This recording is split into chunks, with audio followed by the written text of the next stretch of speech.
Le 24 avril 2026 marque le 111e anniversaire du génocide arménien, avec des commémorations en France et dans le monde. Déjà, si une reconnaissance de la Turquie, ça serait énorme pour nous, parce que jusqu'à maintenant, ils le nient.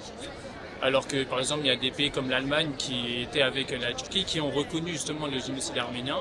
En France, de nombreuses cérémonies officielles et locales ont eu lieu à Paris, Marseille, Lyon, avec dépôt de gerbes, discours officiels et moments de recueillement, réunissant élus, associations et citoyens.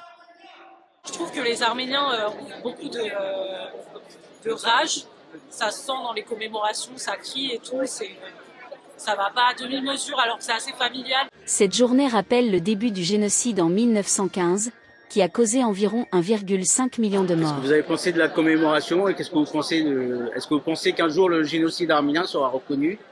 Si Dieu veut, après là, ça a été reconnu par la France depuis déjà 20 ans. Après, malheureusement, il n'y a pas les actes qui suivent. Ce que je peux dire aujourd'hui, c'est que ça me fait très plaisir parce que je vois qu'il y a beaucoup de monde, beaucoup de jeunes. Ça veut dire que la relève, elle est toujours aussi préoccupée par ces questions-là.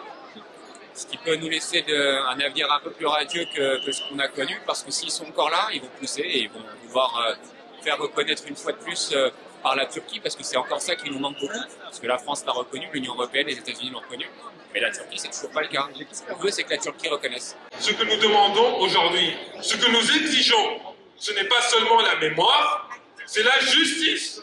Or, la justice, la vraie justice, implique des réparations.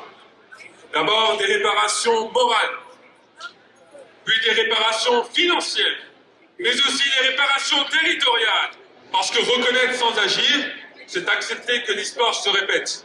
Donc peut-être s'il y a un changement de régime et qu'il y a entre guillemets, un Turc un peu plus spirituel, ce que je doute un petit peu, mais on ne sait jamais.